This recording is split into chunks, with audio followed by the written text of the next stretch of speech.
चलो बहुत बार हमारी नहीं थे, कल था ही। बोलो मध्य हिमालय का पूरा सब श्रेणी का नाम बताओ। पीर पंजाल, धौलाधर, नाग टिब्बा, महाभारत। चलिए बहुत सुंदर, तब तो सही है, बैठो, तब ठीक ठाक चल रहा है। तुम बताओ सिडनी बुर्राट के अनुसार हिमालय का विभाजन करो।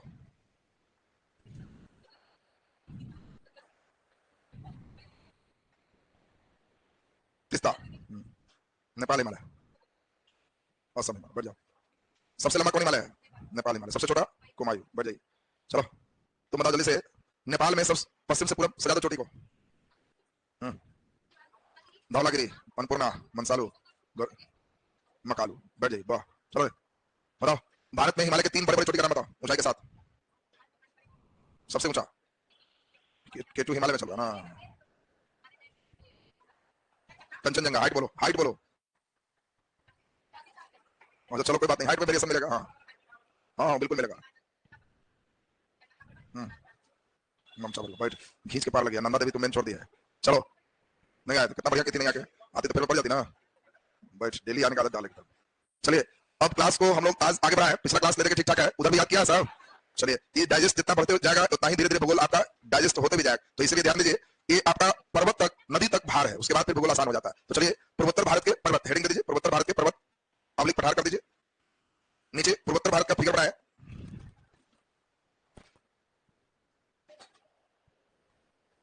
पूर्वोत्तर भारत का फिगर बना दीजिए। इसमें आपको मालूम है कौन कौन से राज्य हैं।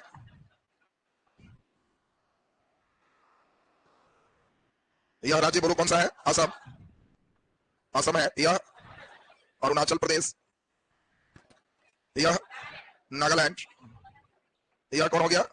नागालैंड के बाद मणिपुर, यह कौन है? मिजोरम, त्रिपुरा और मेघालय।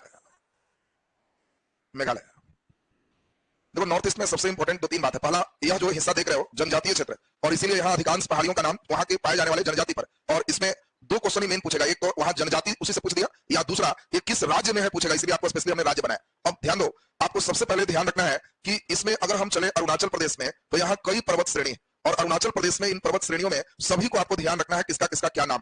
तो ये जो देख रहे हो सबसे पहले इसको डाफला कहते हैं, डाफला। अब आपसे पूछेगा डाफला पर्वत श्रेणी, तो आप कहोगे अरुणाचल प्रदेश में स्थित है। राज्य में क्लियर होना चाहिए, राज्य पूछेगा। रिवर्स क्वेश्चन उल्टा पूछेगा, डाफला जनजाति भारत के किस राज्य में? तो जो लड़के जान रहे हो कि डाफला पर्वत है उसी जनजाति पर, तो अरुणाचल प्रदेश हो जाएगा। यहाँ पर डाफला के बाद है मिरी, डाफला के बाद कौन है? मिरी। उसके बाद है अबोर, अबोर, अबोर के बाद है मिसमी, और मिसमी के बाद आप ये सभी लोग जानते हो पटकई बुम है, तो ये पटकई बुम हो गया। पटकई बुम, ये ध्यान दीजिए ये हिमालय के ही सभी श्रृंखला में आते हैं, और यहाँ ब्रेक होके है। ये पांचों को ध्यान रखोगे कि अरुणाचल प्रदेश राज्य में, पहले भी बनाना नहीं, सुनते जाओगे ठीक से, फिर उसके बाद आराम से बनाना है। इसमें क्वेश्चन कैसे पूछा आपको, सबसे इंपॉर्टेंट क्वेश्चन पूछेगा कि अबोर पर्वत श्रेणी किस राज्य में, तो आपको ध्यान रखना है डाफला, मिरी, अबोर, मिसमी, पटकई बुम, ये अरुणाचल प्रदेश में। कौन सी पर्वत श्रेणी भारत और म्यांमार के बीच सीमा बनाती? तो पटकई बुम भारत और म्यांमार के बीच सीमा बनाती। इसके बाद देखो अबोर और मिसमी के बाद ये असम में बहुत इंपॉर्टेंट एक पर्वत श्रेणी है, इसी का नाम है मिकिर पर्वत श्रेणी। अब लड़के बड़ा कंफ्यूज होते हैं, ये है मिसमी और ये है मिकिर। तो मिकिर जब बोलेंगे तो समझना कि क्या है, असम में। यहीं पर एक और है जिसको रेंगन पर्वत श्रेणी कहते हैं, रेंगन, ये भी कहा है असम में। तो असम में हो गया मिकिर और रेंगन। यह सबसे इंपॉर्टेंट है और आप लोग कई बार पढ़े भी होंगे। सबसे इधर है गारो, इसके बाद है खासी, और इसके बाद है जयंतिया। सजाने के लिए भी आपको आ जाएगा। और दूसरा ये ऑब्जेक्टिव इंपॉर्टेंट आएगा, खासी जनजाति भारत के किस राज्य में? तो आपको ध्यान रखना है गारो, खासी और जयंतिया, ये तीनों पर्वत श्रेणी का नाम। और यहीं पर मेघालय की राजधानी है शिलोंग, शिलोंग का पठार है, और शिलोंग के पठार का आकार कीपनुमा, आगे पढ़ोगे तो इसका आकार कीपनुमा, और इसीलिए इसमें पूरे बादल इन करते हैं। और इस कीपनुमा में पूरे वर्ल्ड में सबसे ज्यादा वर्षा यही कराते हैं। इसी खासी में आपको मालूम है चेरापूंजी, और इसीलिए मासिन राम और चेरापूंजी वर्ल्ड का सबसे ज्यादा वर्षा का बेल्ट यहीं पर है। तो एक तो जनजाति और वर्षा दोनों के कारण मेघालय आपके लिए बड़ा इंपॉर्टेंट हो गया। तो गारो, खासी, जयंतिया, रेंगन, मिकिर, डाफला, मिरी, अबोर, मिसमी, पटकई बुम, इनका नाम नागालैंड, पहाड़ भी नागा हिल्स। तो ये इतना सरल है कि पूछेगा ही नहीं, क्योंकि बच्चे को दिखेगा कि नागा हिल्स पूछेगा तो नागालैंड मार देगा। अब मिजोरम की बारी है, मिजोरम में भी उसी प्रकार नीचे जो है इसका नाम मिजो हिल्स है। तो मिजो हिल्स कम पूछता है, इंपॉर्टेंट क्या है, मिजो हिल्स का ही जो उत्तरी भाग, मिजो में ही जो ऊपर है, इस मिजो के ऊपरी भाग को लुसाई पर्वत कहते हैं। और यह बहुत इंपॉर्टेंट आपके लिए क्वेश्चन है, प्रश्न आएगा लुसाई पर्वत भारत के किस राज्य? मिजोरम में है। लुसाई पर्वत स्थित है मिजो हिल्स के उत्तर के मिजो हिल्स के दक्षिण, मिजो हिल्स के उत्तर। अब देखो ये फिगर बना के हम 2 काम करेंगे, एक राज्य और उसमें पर्वत श्रेणी। अब उसमें राज्य में देंगे अरुणाचल प्रदेश, पर्वत श्रेणी में होगा डाफला, मिरी, अबोर, मिसमी, पटकई बुम। फिर राज्य नागालैंड, नागा हिल्स, मिजोरम, मिजो हिल्स, लुसाई पर्वत, असम, रेंगन, मिकिर। अब मेघालय, गारो, खासी, जयंतिया। बोलो सबका नाम लिखा हुआ मिटा दें, दिमाग में सेट हो गया है। अब सभी को एक बार और दिमाग में बैठाओ, डाफला, मीरी, अबोर, मिसमी, पटकई बूम। बोलो दिमाग में आ गया? बोलो इसका नाम डाफला। क्या है? डाफला। मीरी, डाफला के बाद मीरी, उसके बाद अबोर, उसके बाद मिसमी और पटकई बूम। क्लियर है सबका? ये रेंगन और मिकिर, रेंगन और मिकिर। यह नागा हिल्स, यह मिजो हिल्स और ऊपर में लुसाई पर्वत। मिजो हिल्स और ऊपर में क्या हो गया? लुसाई पर्वत। अब देखो मेघालय में गारो, खासी, जयंतिया, गारो, खासी और जयंतिया। चलिए तो ये आपका पूरा कंप्लीट हो गया। हाँ ध्यान दीजिए, बोला जाए। हाँ मणिपुर में भी मणिपुरी हिल्स है, तो नाम सीधा सीधा तो लिखकर लीड बर्बादी का दिख रहा है ना। अब ध्यान दीजिए, यहाँ अब पूछा जाएगा, कहो बोलो असम, रेंगन, मिकिर, अरुणाचल प्रदेश, डाफला, मिरी, अबोर, मिसमी, अब पटकई बूम। बहुत बढ़िया। मेघालय, गारो, खासी, जयंतिया। बैठ जाओ, चलो बताओ। मिजोरम में ऊपर मिजो हिल्स, लुसाई पर्वत। बहुत बढ़िया, बैठ जाइए। क्या सभी लोग के दिमाग में बैठ गया? पहले जल्दी से फिगर बनाओ, फिर राज्य भाई सबका नाम लिखें।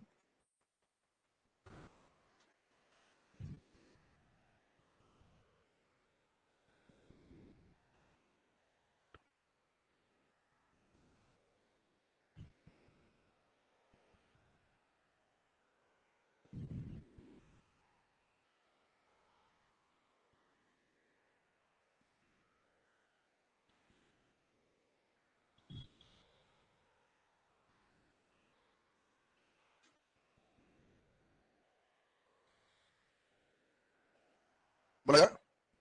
त्रिपुरा में अगर कहोगे तो लुसाई का ही कुछ पार्ट चला जाता है, बाकी त्रिपुरा में स्पेशली कुछ ऐसा है नहीं।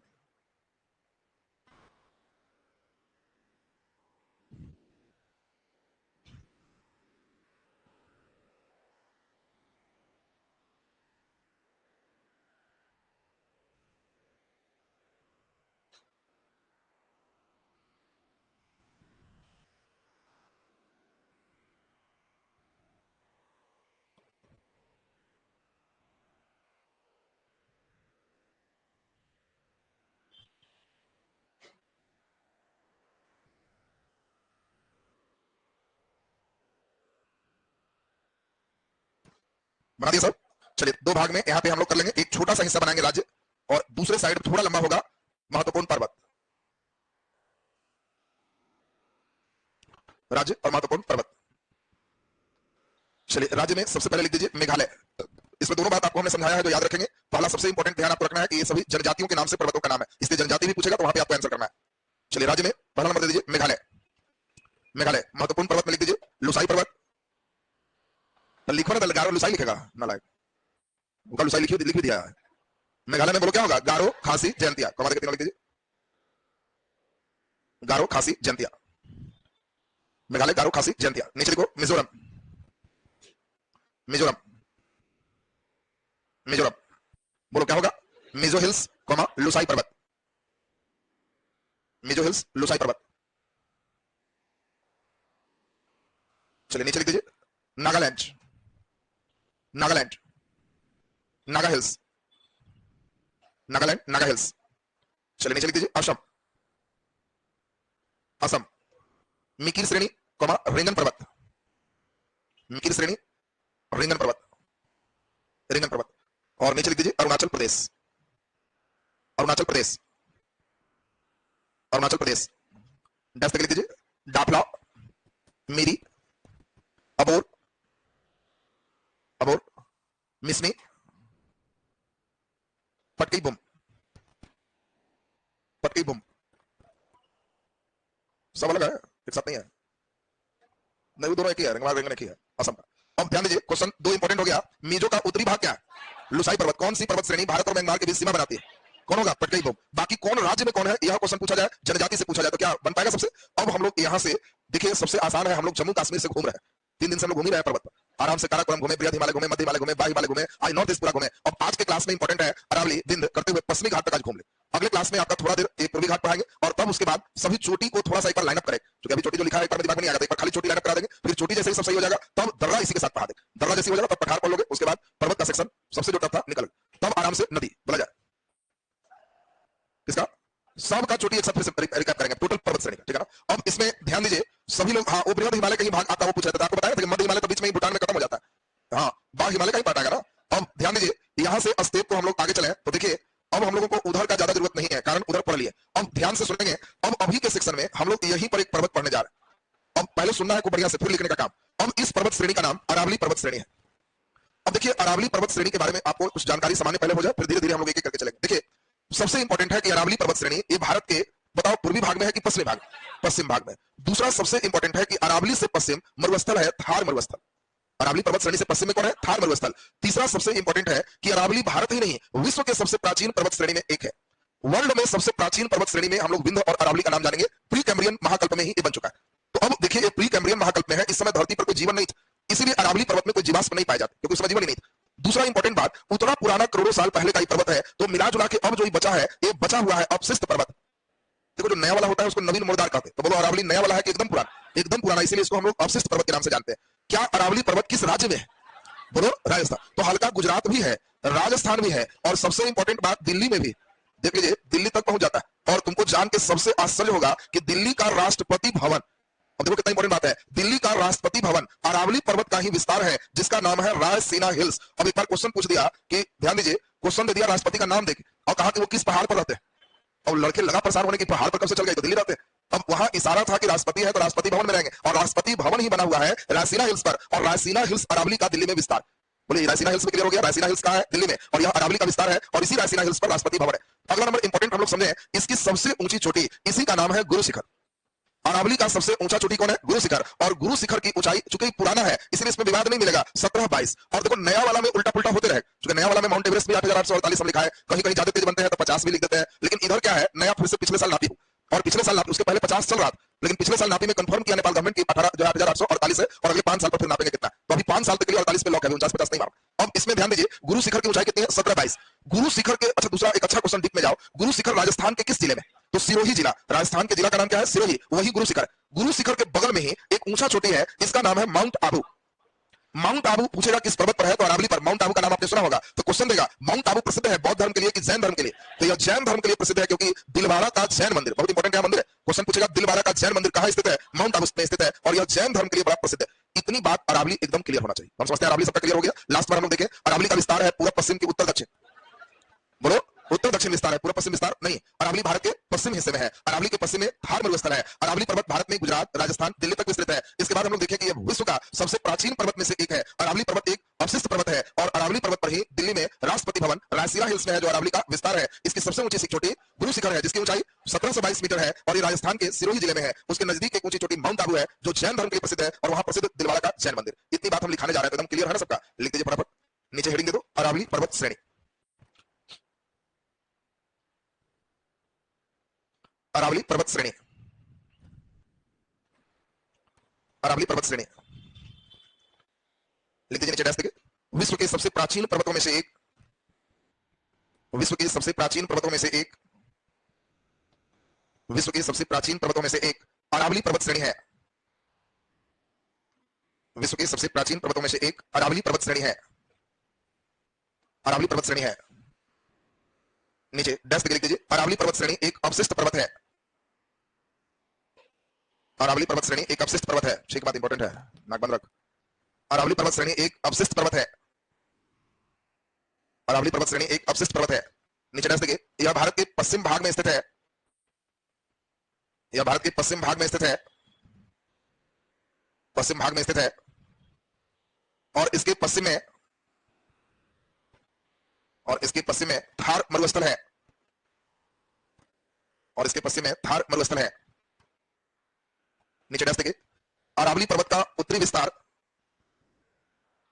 अरावली पर्वत का उत्तरी विस्तार दिल्ली के रायसीना हिल्स है, दिल्ली के रायसीना हिल्स है, रायसीना हिल्स है, और दक्षिण में गुजरात में है, और दक्षिण में गुजरात में है उसी में, तथा इसका सबसे अधिक विस्तार राजस्थान में है, तथा इसका सबसे अधिक विस्तार राजस्थान में है, सबसे अधिक विस्तार राजस्थान में है। नीचे स्टार लाके डैश लिख दो, दिल्ली का राष्ट्रपति भवन, दिल्ली का राष्ट्रपति भवन रायसीना हिल्स पर स्थित है, दिल्ली का राष्ट्रपति भवन रायसीना हिल्स पर स्थित है। नीचे डैश स्टार लाके, अरावली की सबसे ऊंची चोटी, अरावली की सबसे ऊंची चोटी, अरावली की सबसे ऊंची चोटी गुरु शिखर, गुरु शिखर ब्रैकेट में 17-22 मीटर है, गुरु शिखर 17-22 अंडरलाइन कर दे। अरावली की सबसे ऊंची चोटी गुरु शिखर ब्रैकेट में 17-22 है। सारा चोटी एक बार पढ़ाएंगे तो चोटी और क्लियर हो जाएगा, उस पर कहीं कंफ्यूजन नहीं रहेगा, पूरे क्वेश्चन बनेंगे। गुरु शिखर है, नीचे डैश लिख लीजिए। गुरु शिखर राजस्थान के सिरोही जिले में स्थित है। गुरु शिखर राजस्थान के सिरोही जिले में स्थित है।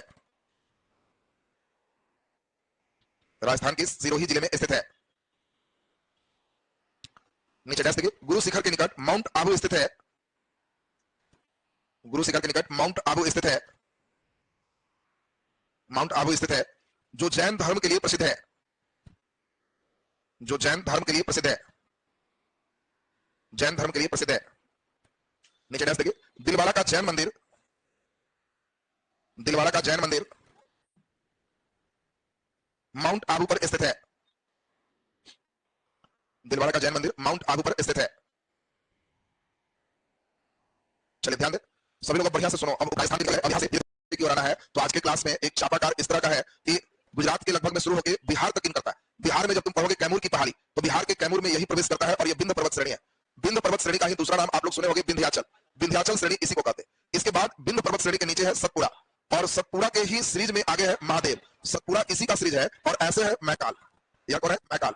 यहां से ताप्ती रिवर से लेकर के और कर्नाटक के लास्ट तक हम लोग देखेंगे कि यह पूरे कहलाता है पश्चिमी घाट पर्वत श्रेणी। यह पश्चिमी घाट है। और फिर यहां पर नीलगिरी पहाड़ी है। फिर यहां से एक ऐसे है, इसको अन्नामलाई पहाड़ी के नाम से जानते हैं। अन्नामलाई, अन्नामलाई पर्वत श्रेणी के नाम से जानते हैं। और फिर यहां से नीचे है, इसको कार्डेमम की पहाड़ी कहते हैं। अब क्वेश्चन आपको आएगा, एक बार बीपीएससी दे दिया, कन्याकुमारी के सबसे नजदीक कौन है? कार्डेमम। अब देखो क्वेश्चन हम पढ़ा के ऐसे भेजे। अब बीपीएससी में पूछा हुआ क्वेश्चन, इधर 2 बार के पहले का क्वेश्चन है कि यहां पर आप पढ़ चुके हो कन्याकुमारी, तो दे दिया कि कन्याकुमारी के सबसे नजदीक है, तो बिल्कुल सही आंसर क्या होगा? कार्डेमम। अब इनके बारे में एक एक करके डिटेल पढ़ना। तो पहले ओवरऑल ये तो व्यू क्लियर हो गया सबका। अब हम लोग पढ़ने जा रहे हैं सबसे पहले किसको? विंध्य पर्वत श्रेणी। विंध्य पर्वत श्रेणी के बारे में पढ़ेंगे। तो सबसे पहले एक नीचे फिगर बना लो, और आज यहां तक पढ़ेंगे, इतना दूर फिगर बना लीजिए बढ़िया से। फिगर को खूब बनाते चलो, जितने बनाओगे उतना ही शार्पनेस बढ़ते जाएगा, उतना ही बढ़िया होते जाएगा। 10 दिन और लगेगा। 10 दिन बाद तुम लोग लगने लगेगा कि भूगोल मेरा ठीक हो गया, क्योंकि जहां से बनाओगे सब जगह बनेगा। 10 दिन में इधर बेसिक तुम्हारा क्लियर हो जाएगा। फिर इसका लोड सीधे आधा हो जाएगा, हाफ लोड में लेसन खत्म होता रहेगा।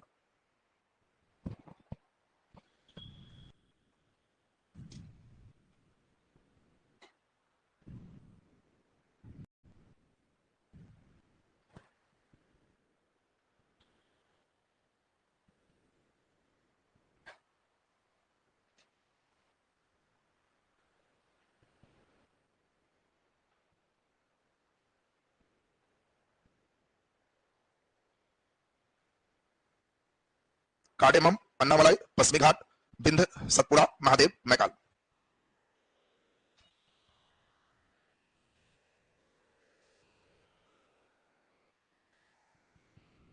चलो ध्यान दो, सभी लोग को खूब बढ़िया से समझना है। इसके बाद थोड़ा तमिलनाडु के कई चलेंगे, फिर पूर्वी घाट चलेंगे, कुछ गुजरात के स्थानीय चलेंगे, महाराष्ट्र के स्थानीय चलेंगे। कई बार क्वेश्चन दे देगा कौन सा पर्वत केवल एक राज्य में। अब बताओ कौन सा पर्वत केवल एक राज्य में? क्वेश्चन दे दिया, और उसमें क्वेश्चन में चॉइस दे दिया अरावली, बी में दे दिया विंध्य, सी में दे दिया पश्चिमी घाट, और डी में दे दिया अबोर। जल्दी बोल, अबोर। अबोर कहां है? अरुणाचल प्रदेश। अभी पढ़ा है। अब जो लड़के ध्यान दे रहे, कई नालायक अरावली मार के आता है राजस्थान में, इसलिए उसको दिल्ली तक पहुंचा दिया, रायसीना हिल्स तक। तो आपको ध्यान की देना है। अब देखिए यहाँ पर ठीक से, अभी जो हम लोग विंध्य पर्वत श्रेणी जो पढ़ने जा रहे हैं, सबसे पहले बहुत इंपॉर्टेंट, यह भी भारत के सबसे प्राचीनतम पर्वत श्रेणी में से एक। इंडिया के अगर सबसे पुराना पर्वत श्रेणी की बात होगी तो अरावली और विंध्य, ये वर्ल्ड का सबसे प्राचीनतम में से एक है। तो सीधा सीधा बात क्लियर हो गया कि प्राचीनतम है तो कैसा है? अवशिष्ट पर्वत श्रेणी हो। क्या विंध्य पर्वत श्रेणी बिहार में है? जल्दी बोलो। तो है। जब बिहार पढ़ोगे स्पेशल, तो कैमूर की पहाड़ी विंध्य का ही विस्तार माना जाएगा। अब ध्यान दीजिए, इस पर चूना पत्थर वगैरह का निक्षेप है, इसीलिए कैमूर में, रोहतास में आप देखोगे कि चूना पत्थर है, और चूना पत्थर से सीमेंट बनता है, तो वहां सीमेंट के उद्योग हो जाएगा। अब देखो जो लड़के का भूगोल ठीक है ना, पूछेगा बिहार के किस जिला में सीमेंट फैक्ट्री, तो तुरंत कहेगा कि समझ गया सर, सीमेंट फैक्ट्री, चूना पत्थर विंध्य श्रेणी, विंध्य माने कैमूर पहुंच जाएगा। सब एक दूसरे से लिंक है, तुरंत पहुंच जाएगा, ऑटो के गड़बड़ हो जाएगा। अब ध्यान दीजिए, अब सबसे इंपॉर्टेंट है विंध्य श्रेणी उत्तर दक्षिण विस्तृत है कि पूरा पश्चिम? पूरा पश्चिम। Very good. ईस्ट वेस्ट विस्तृत है। अगला नंबर बहुत इंपॉर्टेंट है, विंध्य पर्वत श्रेणी ही भारत का डिवीजन करता है, विभाजन करता है। इसके ऊपर उत्तर भारत है और इसके नीचे दक्षिण भारत है, तो यह उत्तर और दक्षिण भारत को विभाजित करता है। आपसे कहा जाए कि किस पर्वत श्रेणी के द्वारा भारत 2 भागों में बंटता है, उत्तर और दक्षिण? विंध्य पर्वत श्रेणी से 2 भागों में बंटता है, उत्तर भारत, दक्षिण भारत। बोलो क्लियर है सबका? अब अगला नंबर बहुत लास्ट इंपॉर्टेंट, विंध्य पर्वत की सबसे ऊंची चोटी कौन है? तो विंध्य पर्वत, धूपगढ़ तो महादेव में, विंध्य पर्वत की सबसे ऊंची चोटी सद्भावना शिखर है। सद्भावना शिखर। और विंध्य का सबसे ऊंचा चोटी सद्भावना शिखर है। इसमें आपको ध्यान रखना है 2467 मीटर सद्भावना शिखर की ऊंचाई। तो आपसे पूछा जाए कि बताओ विंध्य पर्वत श्रेणी की सबसे ऊंची चोटी कौन है? सद्भावना शिखर। ऊंचाई कितना है? 2467 मीटर। तो अब यहाँ विंध्य का काम कंप्लीट हो गया। ध्यान दीजिए, एक बार फिर से बैक करते हैं आपको। विंध्य पर्वत श्रेणी भी भारत की प्राचीनतम पर्वत श्रेणी में से एक है। यह एक अवशिष्ट पर्वत के उदाहरण है। यह भारत में पूरा पश्चिम की ओर विस्तृत है। विंध्य पर्वत श्रेणी उत्तर भारत और दक्षिण भारत को अलग करता है। इसकी सबसे ऊंची चोटी सद्भावना शिखर है। काम खत्म। क्लियर है सबका? लिख दीजिए फटाफट नीचे विंध्य पर्वत श्रेणी, नीचे डैश तक लिख दीजिए विंध्य पर्वत श्रेणी, डैश तक लिखते हैं। भारत के सबसे प्राचीनतम पर्वत श्रेणी में से एक है। भारत के सबसे प्राचीनतम पर्वत श्रेणी में से एक है। अपशिष्ट का मतलब बचा हुआ होता है, कोई चीज पुराना है तो अब विभिन्न अपर्दन से बचा खुचा जो भी बचा हुआ है उसको अवशिष्ट कहते हैं। विंध्य पर्वत भारत के प्राचीनतम पर्वत में से एक है। क्या नया वाला में अवशिष्ट लगाएंगे? नहीं लगाएंगे, पुराना में अवशिष्ट लगाएंगे। तो नीचे लिख दो, यह अवशिष्ट पर्वत के उदाहरण है, यह अवशिष्ट पर्वत के उदाहरण है, अवशिष्ट पर्वत के उदाहरण है। नीचे लिख दो, यह पूर्व पश्चिम की ओर विस्तारित है, उत्तर दक्षिण है, यह पूर्व पश्चिम की ओर विस्तारित है, पूर्व पश्चिम की ओर विस्तारित है। इसका विस्तार गुजरात से बिहार के कैमूर तक है, इसका विस्तार गुजरात से बिहार के कैमूर तक है, बिहार के कैमूर तक है। नीचे डैश लिख दीजिए, विंध्य पर्वत श्रेणी, विंध्य पर्वत श्रेणी उत्तर भारत और दक्षिण भारत को अलग करता है, उत्तर भारत और दक्षिण भारत को अलग करता है, उत्तर भारत और दक्षिण भारत को अलग करता है। नीचे डैश लिख दीजिए, विंध्य पर्वत श्रेणी की सबसे ऊंची चोटी, विंध्य पर्वत श्रेणी की सबसे ऊंची चोटी, सबसे ऊंची चोटी सद्भावना शिखर है, सद्भावना शिखर है, ब्रैकेट में 2467 मीटर, सद्भावना शिखर है, ब्रैकेट में 2467 मीटर। हाँ, एमपी में। अब ध्यान दीजिए सभी लोग, खूब बढ़िया से समझें। अब हम लोग सतपुड़ा और महादेव एक सीरीज है और उसी का आगे विस्तार क्या है, मैकाल। सतपुड़ा और महादेव में इंपॉर्टेंट बात है कि सतपुड़ा एक ब्लॉक पर्वत, ब्लॉक का मतलब होता है कि जब दो प्लेट इस तरह से विपरीत दिशाओं में जाते हैं तो बीच में बोलो गड्ढा हो जाएगा कि नहीं हो जाएगा, तो वही गड्ढा में कोई आदमी देखेगा तो दोनों तरफ से उसको पर्वत दिखाई देगा और इसको ब्लॉक पर्वत कहते हैं। और इसी कारण इसके गड्ढा होने से यहाँ उल्टी क्रिया होती है, भारत का ढाल इधर ऊंचा इधर नीचा, इसलिए सभी नदियां पश्चिम से पूरब बहती है। सभी नदियां भारत में देखोगे पश्चिम से किधर बहेगी, पूरब बहेगी।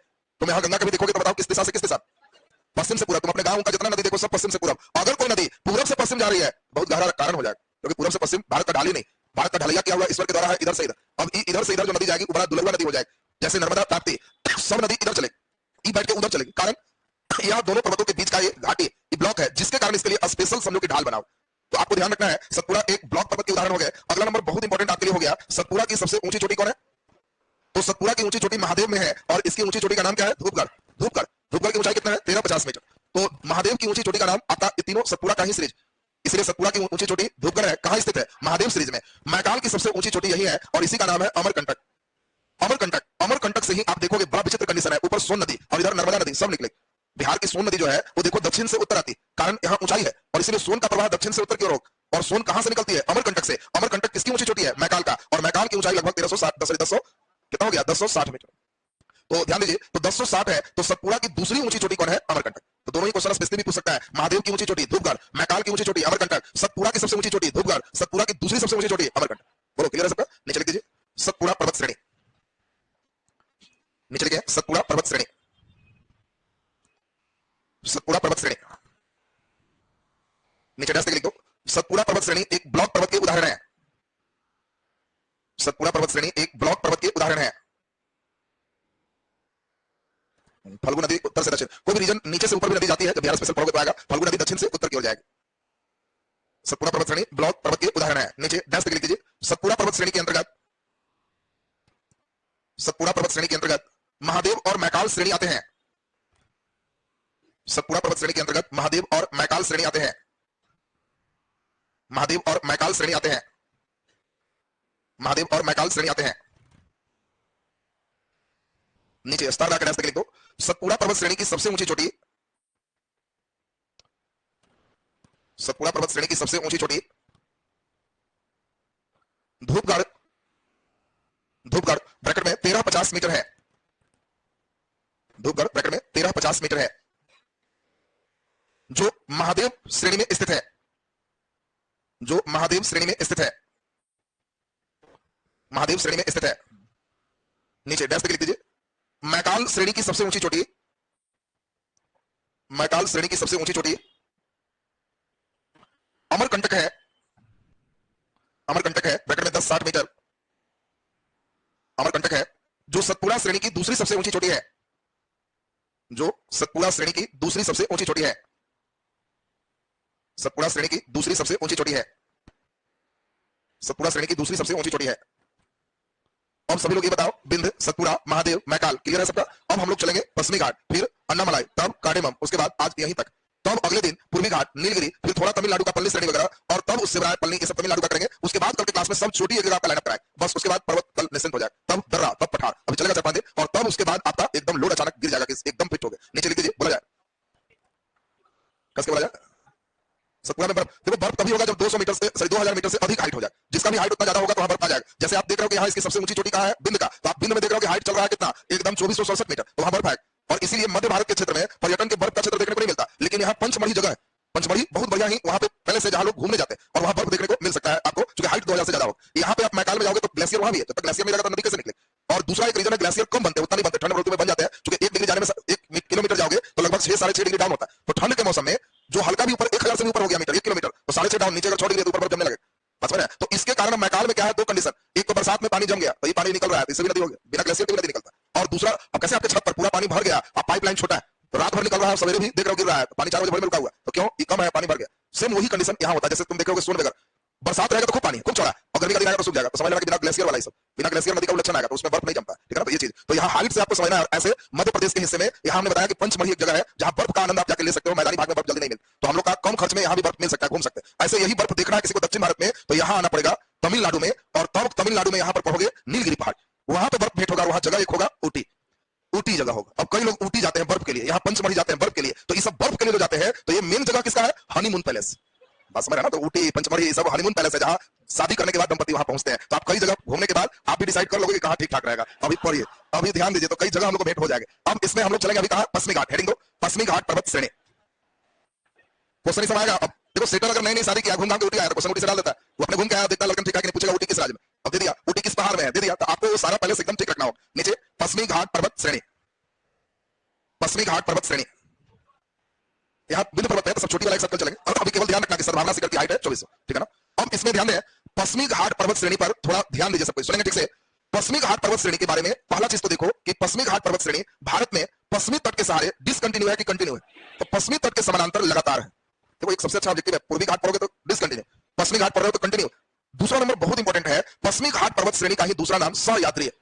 अब देखो बृहद हिमालय हिमाद्री और पश्चिमी घाट सहयात्री, दोनों का उपनाम क्लियर रखना है। पश्चिमी घाट का दूसरा नाम क्या है, सहयात्री। पूर्वी घाट का दूसरा नाम पढ़ोगे, दूसरा बृहद हिमालय का दूसरा नाम हिमाद्री, तो हिमाद्री सहयात्री में कंफ्यूजन नहीं होना। इसका विस्तार ताप्ती रिवर से शुरू हो जाता है, आप पढ़ोगे एक नर्मदा और दूसरा ताप्ती, तो ताप्ती से कंटिन्यू शुरू होता है। और देखिए यहाँ भूगोल वाले लोग का 2 वर्ग, एक वर्ग का मानना है कि पश्चिमी घाट यहां से लेके और कन्याकुमारी तक, और इसीलिए पूरा को पश्चिमी घाट ही मानते हैं।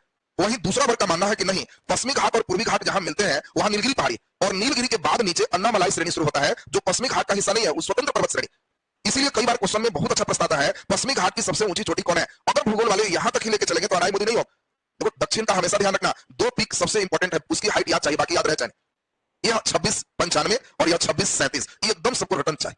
इससे ज्यादा हाइट दक्षिण में कहीं नहीं, यानी पूरे दक्षिण भारत की सबसे ऊंची चोटी की बात की जाए तो 2695 मीटर यहां है, और इसका नाम है अन्नामलाई में अनाईमुदी। और यह नीलगिरी में दूधा बेटा है, यह दक्षिण का सेकंड लार्जेस्ट पीक, तो जिसको दूधा बेटा 2637, अनाईमुदी 2695, ये दोनों का हाइट तुमको याद होना चाहिए। अब दूसरी बात, ये दक्षिण भारत का बेस आपको समझाए थे कि उत्तर भारत में जाके धक्का मारा, याद है सबको, ये धक्का मारने से ही हिमालय पर्वत पड़ा था, याद आ गया। और यही जब धक्का मारा तो इस धक्का मारने से पश्चिमी घाट भी बना, तो धक्का मारने से पश्चिमी घाट बना, जाकर धक्का मारा इधर पर्वत बन गया। अब ये भी कंटिन्यू ही था, पूर्वी घाट पश्चिमी घाट कंटिन्यू था, लेकिन बाद में नदियों का भारत का ढाल इधर, अब नदी का पानी लगातार इधर आने से बेचारा डिसकंटिन्यू हो गया, इधर ढाल नहीं रहने से ये कंटिन्यू हो। अब ध्यान दीजिए, इसमें जब धक्का मारा तो ज्यादा हाइट ऊपर रहेगा कि नीचे। सांड के देखा होगा धक्का मारते, तो सांड धक्का मारेगा तो मुड़ी कहां करेगा, नीचे, अब पिछाड़ ऊपर, बस यही सिस्टम है पश्चिमी घाट। पश्चिमी घाट बस समझ लेना कि यही है। तो अब तुमको पिक दे दे 1 2 3, कहेंगे ऊंचा है ऊपर कि नीचे, तो अब क्वेश्चन आएगा पश्चिमी घाट पर्वत श्रेणी में जैसे जैसे उत्तर से दक्षिण जाते हैं वैसे वैसे ऊंचाई। अब देखो जोड़ के ध्यान दे रहा हूं तो क्लियर है, नहीं तो यही क्वेश्चन घुमा देगा कि पश्चिमी घाट में जैसे जैसे, अगला पहले लगता है कि जैसे जैसे कर रहा है।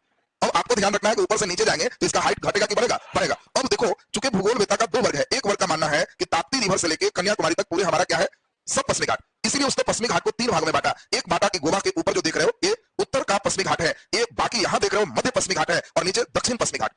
जो भूगोल वाले इसको मानते हैं कि नीचे इसका पार्ट है ही नहीं, ये स्वतंत्र है, अलग है, तो उनका मानना है कि पश्चिमी घाट पर्वत श्रेणी के 2 भाग में बांटते हैं। एक आपको याद होगा, लाइन याद होगा, 8 डिग्री 4 मिनट, याद है 8 दूना 16, इस 16 डिग्री नॉर्थ का जो अक्षांशीय रेखा है, यह पश्चिमी घाट पर्वत श्रेणी को 2 भागों में बांटता है। यह गोवा से गुजरता है, ऊपर वाले को उत्तरी पश्चिमी घाट कहते हैं और नीचे वाले को दक्षिणी पश्चिमी घाट कहते हैं। देखो जो मान रहा है कि बस कर्नाटक लास्ट लास्ट, वो भाग 2 बांटता है, जो नीचे कन्याकुमारी है वो 3 मानते हैं।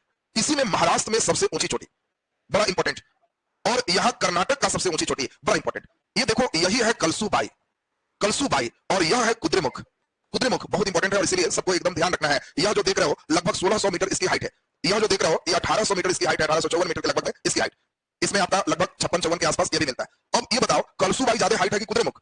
तो निश्चित रूप से नीचे आएंगे तो हाइट बढ़ेगा। और इसीलिए अब सबसे अच्छा क्वेश्चन है, जो भूगोल वाले मानते हैं कि अन्नामलाई इसमें नहीं है, तो उनके लिए क्वेश्चन है पश्चिमी घाट पर्वत श्रेणी की सबसे ऊंची चोटी कौन है? तो आपको ध्यान रखना है कुद्रेमुख एक पश्चिमी घाट पर्वत श्रेणी की सबसे ऊंची चोटी है और इसकी हाइट क्या है? तो 1854 या 56 मीटर रहेगा। और ये पश्चिमी घाट की सबसे ऊंची चोटी है क्योंकि इसके नीचे जो अनाईमुदी है वो 2695 है। अगर मान के चला जाए इसका यह पार्ट नहीं है तो लास्ट सबसे ऊंचा, क्योंकि आपको बताया नीचे आने पर हाइट बढ़ते। कुद्रेमुख कहां है? कर्नाटक में कलसूबाई, महाराष्ट्र में महाबलेश्वर, महाराष्ट्र में कलसूबाई के बाद है महाबलेश्वर, यहाँ कुद्रेमुख, उसके बाद ब्रह्मगिरी। तो इस पीक में जब चलेंगे तो चोटी में और थोड़ा बढ़ा देंगे। अभी कलसूबाई कुद्रेमुख ठीक रखो। अब ध्यान दीजिए बहुत इंपॉर्टेंट फेज है। अन्नामलाई पर्वत श्रेणी ये दक्षिण भारत की सबसे ऊंची पर्वत श्रेणी। पश्चिमी घाट की बात करें तो ये लगातार 1600 किलोमीटर तक है और बृहद हिमालय के बाद दूसरा सबसे लंबा पर्वत श्रेणी है। ये भी एक अच्छा क्वेश्चन, तुमसे क्वेश्चन पूछेगा कि बताओ भारत का दूसरा सबसे लंबा पर्वत श्रेणी है तो पश्चिमी घाट, इसकी लंबाई भी लगभग 1600 किलोमीटर है, तो ये दूसरा सबसे लंबा पर्वत श्रेणी। अगला नंबर हम लोग ध्यान दीजिए, अन्नामलाई पर्वत श्रेणी दक्षिण भारत की सबसे ऊंची पर्वत श्रेणी है और इसकी एक चोटी है 2695। इसका नाम क्या है? अनाईमुदी। और ये पूरे दक्षिण भारत या प्रायद्वीपीय भारत की सबसे ऊंची चोटी है और इसकी हाइट क्या है? 2695 मीटर। ये एकदम रटन चाहिए। और लास्ट सुने अच्छा दूसरा एक अच्छा क्वेश्चन, आजकल सेटर बहुत शैतान हो गया। सेटर का मतलब एकदम शैतानी से भरा। पहले के सेटर बड़ा अच्छा होते थे, खाली इतने पूछते थे प्रायद्वीपीय भारत की सबसे ऊंची चोटी कौन है, बच्चे अनाईमुदी मार के बड़ा मुस्कुराते। अब आजकल के सेटर कहेगा दे दे प्रायद्वीपीय भारत की सबसे ऊंची चोटी अनाईमुदी है, दे दिया। यह स्थित है केरल में, गोवा में, कर्नाटक में, तमिलनाडु में। बोलो क्या होगा? तो सही आंसर केरल में स्थित है। बहुत ही शानदार क्वेश्चन था। नेक्स्ट अब सुन लो, बहुत ही बढ़िया, जरा ध्यान से समझेंगे। अन्नामलाई पर्वत श्रेणी स्थित है किस राज्य में?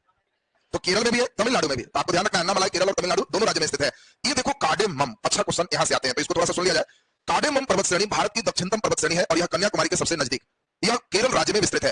कार्डेमम पर्वत श्रेणी में मुख्य रूप से इलायची की फसल होते हैं, इसीलिए कार्डेमम को ही इलायची का पहाड़ कहते हैं। अब देखो कोई लड़के को पूछता है भारत के सबसे दक्षिणतम है, उन्हें कार्डेमम नहीं देकर इलायची के पहाड़ भेंट कराते। अब लड़के इलायची के पहाड़ सोच के सोचता है लौंग का पठार, गोलमिर्च का पठार, इलायची का पठार। अब जान के दे दिया कि लड़के परेशान रहे कि कार्डेमम का ही नाम इलायची का पठार। अब दूसरा एक और शैतान सेटर का देखो सेटिंग, अब क्वेश्चन दे देगा, लिख देगा कार्डेमम को इलायची का पठार कहते हैं, दे दिया, और कहेगा यहाँ होते हैं छोटी इलायची, बड़ी इलायची, दोनों तरह की इलायची। अब लड़का बेचारा इलायची खाते रह जाए कि कार्डेमम इलायची का पठार है तो पड़े थे, अब यहाँ छोटी इलायची है कि बड़ी इलायची। तो आपको ध्यान रखना है सिक्किम के पास हिमालय बेल्ट में भी इलायची होते हैं। तो बड़ा पर्वत कौन है, हिमालय है कि कार्डेमम? बड़ा कौन है? तो बड़ा पर्वत तो बड़ी इलायची, छोटा पर्वत तो छोटी इलायची। दिमाग में सेट करो, सिक्किम में जो इलायची होगा वो हिमालय का बेल्ट, तो वहां बड़ी इलायची हो। कार्डेमम में जो इलायची होगा छोटा पहाड़ है, छोटी इलायची हो। तो बोलो यह प्रसिद्ध है बड़ी इलायची के लिए कि छोटी इलायची? छोटी इलायची के लिए। तो इधर का सेक्शन अभी लिखाएंगे, क्लियर है यहाँ तक ना? नोट किया जाए फटाफट। बहुत ही बढ़िया समझो, ये सब टफ सेक्शन था लेकिन आप लोग बहुत ही अच्छा समझो। कल पूरा कंप्लीट करने के बाद एक दिन झाड़ेंगे 20-25 लोग से पूछ, रात में 2 घंटा जहां बैठ के पढ़ लिया तो उनके पास ताकत अपरंपार है, लेकिन जंगियार के छोड़े हुए खाली श्रेष्ठ लगा के एक बार चमका देगा तो बस तुम्हारा वैल्यू हो जाएगा, कीमत हो जाएगा। उसके लिए बैठ के पढ़ना होगा, खाली प्लानिंग नहीं करना होगा कि आज जाके एकदम पढ़ेंगे ऐसे करेंगे और जाते ही पहले खा लेते हैं। अच्छा इसीलिए टाइट भोजन किया, सवेरे पढ़ेंगे, मार गया नहीं।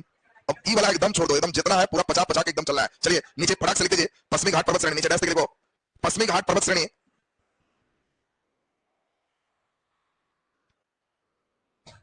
पश्चिमी घाट पर्वत श्रेणी, पश्चिमी घाट पर्वत श्रेणी भारत के पश्चिमी तट के सहारे,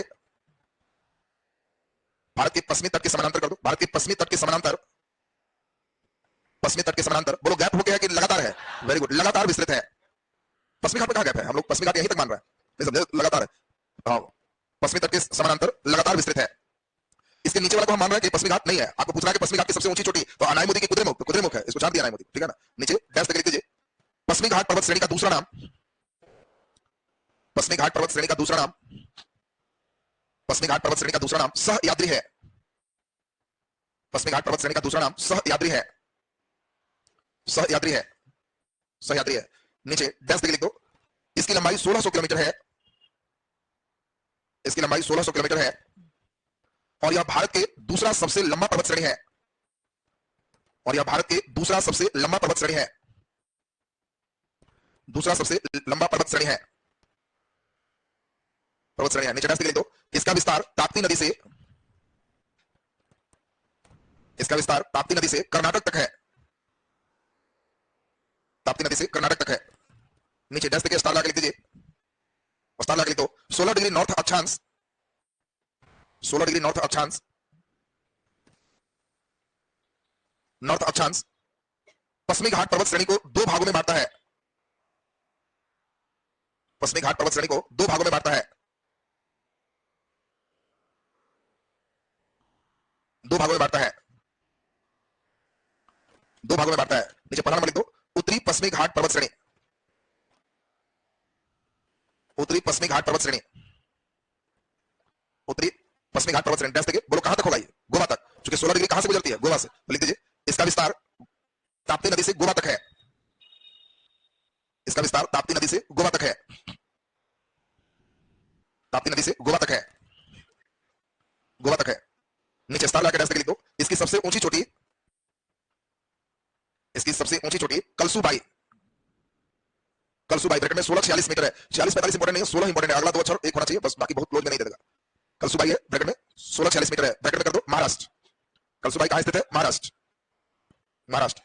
नीचे दूसरा नंबर लिख दो दक्षिणी पश्चिमी घाट पर्वत श्रेणी, दक्षिणी पश्चिमी घाट पर्वत श्रेणी।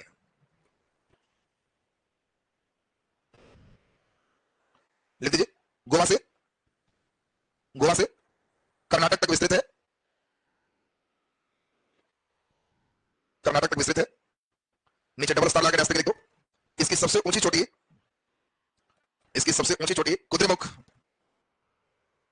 कुद्रेमुख ब्रैकेट में 1834 मीटर, मैंने 1800 कुछ ध्यान रखना, 1834 मीटर है, ब्रैकेट में कर्नाटक, ब्रैकेट में कर्नाटक। यह पश्चिमी घाट पर्वत श्रेणी का सबसे ऊंचा चोटी है, यह पश्चिमी घाट पर्वत श्रेणी का सबसे ऊंचा चोटी है, पश्चिमी घाट पर्वत श्रेणी का सबसे ऊंचा चोटी है, सबसे ऊंचा चोटी है। अब देखो लकीर के फकीर भी नहीं होना, अगर दे देगा पश्चिमी घाट की सबसे ऊंची चोटी है कलसूबाई, कुद्रेमुख और अनाईमुदी, तो समझना कि सेटर का ही मानना है कि अन्नामलाई इसी का पार्ट है, अनाईमुदी आंसर हो जाएगा। अगर चॉइस में अनाईमुदी नहीं है तो परेशान नहीं होना, समझ लेना कि वो सेटर ने यहीं तक इसको माना है, दो भाग में बांटा है और सही आंसर कौन होगा, कुद्रेमुख को। बोलो क्लियर है सबका। नीचे हेडिंग दो अन्नामलाई पर्वत श्रेणी, अन्नामलाई पर्वत श्रेणी, अन्नामलाई पर्वत श्रेणी, अन्नामलाई पर्वत श्रेणी। चलिए बताओ विस्तार किन किन राज्यों में है, केरल और तमिलनाडु। दूसरा यह प्रायद्वीपीय भारत का, दक्षिण भारत का सबसे ऊंचा पर्वत श्रेणी है। तीसरा इसकी सबसे ऊंची चोटी अनाईमुदी 2695 मीटर है, इसका हाइट एकदम एक्यूरेट चाहिए, बाकी में आगे का दो अच्छा, इसका एकदम एक्यूरेट 2695 मीटर है और यह दक्षिण भारत की सबसे ऊंची चोटी। बोलो जी क्लियर है सबका, लिख दीजिए फटाफट नीचे डैश लिख दीजिए। इसका विस्तार, इसका विस्तार केरल और तमिलनाडु में है, केरल और तमिलनाडु में है, केरल और तमिलनाडु में है। नीचे डैश लिख दीजिए यह दक्षिण भारत का सबसे ऊंचा पर्वत श्रेणी है, यह दक्षिण भारत का सबसे ऊंचा पर्वत श्रेणी है, सबसे ऊंचा पर्वत श्रेणी है। नीचे डैश देखिए इसकी सबसे ऊंची चोटी, इसकी सबसे ऊंची चोटी, इसकी सबसे ऊंची चोटी 26 सॉरी पहले लिख दो अनाईमुदी, अनाईमुदी अंडरलाइन कर लेना, अनाईमुदी ब्रैकेट में 2695 मीटर, इसको भी अंडरलाइन कर लेगा, इसका हाइट एकदम याद चाहिए, 2637 2695 दोनों एकदम क्लियर चाहिए। अनाईमुदी ब्रैकेट में 2695 मीटर है। नीचे डबल स्टार लगा के लिख दो दक्षिण भारत, दक्षिण भारत या प्रायद्वीपीय भारत की सबसे ऊंची चोटी, दक्षिण भारत या प्रायद्वीपीय भारत की सबसे ऊंची चोटी, दक्षिण भारत या प्रायद्वीपीय भारत की सबसे ऊंची चोटी अनाईमुदी है, अनाईमुदी है जो केरल राज्य में स्थित है, अनाईमुदी है जो केरल राज्य में स्थित है, केरल भी अंडरलाइन कर देना, जो केरल राज्य में स्थित है। चलिए नीचे हेडिंग आज के लिए अंतिम कार्डेमम, नीचे हेडिंग दे दीजिए कार्डेमम, कार्डेमम। चलो ध्यान दो दो तीन बहुत इंपॉर्टेंट। कार्डेमम का विस्तार कहां है, केरल में। यह भारत के सबसे दक्षिणतम पर्वत श्रेणी है, यह कन्याकुमारी के सबसे निकट है। यहाँ इलायची की खेती अधिक होने के कारण इसे इलायची का प्रहार कहते हैं और कार्डेमम की पहाड़ी पर छोटी इलायची का खेती किया जाता है या छोटी इलायची का उत्पादन होता है। इतनी बात एकदम क्लियर है ना सबका, लिख दीजिए जल्दी से कार्डेमम। नीचे डैश देखिए केरल राज्य में विस्तृत है, केरल राज्य में विस्तृत है, केरल राज्य में विस्तृत है। नीचे डैश देखिए भारत के सबसे दक्षिण स्थित पर्वत है, भारत के सबसे दक्षिण स्थित पर्वत है, भारत के सबसे दक्षिण स्थित पर्वत है। नीचे डैश देखिए कन्याकुमारी के सबसे निकट स्थित पर्वत है, कन्याकुमारी के सबसे निकट स्थित पर्वत है। नीचे डैश देखिए कार्डेमम की पहाड़ी पर,